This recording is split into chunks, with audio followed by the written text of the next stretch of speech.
Bonjour, je vais voir aujourd'hui dans cette vidéo formation comment utiliser les différentes options proposées par les rangs ainsi que les colonnes. Donc afin d'accéder aux options proposées par les rangs, je me dirige vers eux et j'aperçois donc à côté de chaque numéro donc correspondant au rang un petit cercle avec une flèche à l'intérieur. Donc cette icône va me permettre en cliquant dessus d'accéder à un menu déroulant qui va me permettre notamment d'insérer un rang au-dessus, donc un rang au-dessus du rang où je suis actuellement. Je peux également insérer en dessous, je peux supprimer le rang, le masquer, etc. Donc je vais essayer tout de suite en saisissant par exemple ici du texte. Je vais saisir donc par exemple un mot comme tomate et en dessous salade. Je valide avec la touche entrée. Et dans la troisième cellule, je vais saisir par exemple pomme.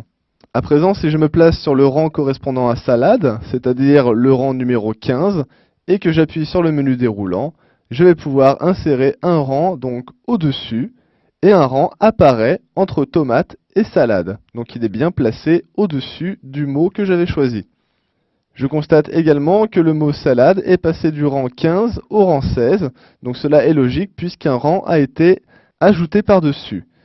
En cliquant sur le menu déroulant, donc toujours sur le rang 15, je vais pouvoir supprimer ce rang.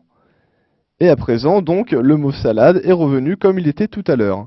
Si je reclique encore une fois sur le menu, j'ai la possibilité de masquer le rang en question. Donc cela a pour effet de faire disparaître le rang de mon document, mais il est simplement masqué et non pas supprimé. Je peux le constater en regardant les différents rangs qui sont affichés sur la gauche. Il passe de 14 à 16 en oubliant le 15. Afin de faire réapparaître le rang numéro 15, je rappuie sur le menu, puis afficher le rang 15. Et le rang réapparaît dans ma zone de travail. Je vais à présent supprimer ces trois données et m'intéresser aux options proposées par les différentes colonnes. Donc de même, j'ai la possibilité en passant la souris sur les colonnes d'accéder à un menu déroulant. Je clique dessus et j'ai la possibilité de trier en ordre croissant ou décroissant, de convertir la colonne en en-tête, d'insérer également une colonne avant ou après, de supprimer, de masquer et de catégoriser la colonne. Alors je vais essayer tout de suite le tri en ordre croissant. Je clique en dehors pour sortir du menu et je regarde par exemple les données qui sont inscrites dans mon document. Elles vont de 1 à 9 mais sont dans un ordre aléatoire. En cliquant sur le menu déroulant, je choisis de les trier en ordre croissant.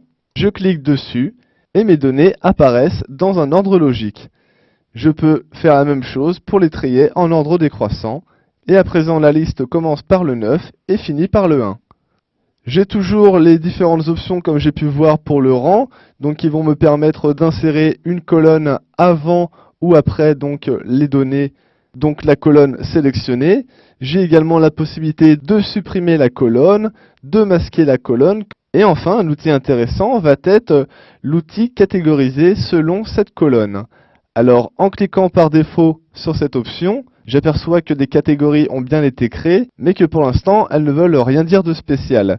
J'ai 9 catégories, et dans chacune des 9 catégories, j'ai le numéro correspondant. Donc ça ne m'intéresse pas vraiment de faire une liste qui ne m'apprend rien du tout. Donc je vais faire un pomme Z pour revenir en arrière, et à présent, je vais ajouter dans ma liste, par exemple, 2 fois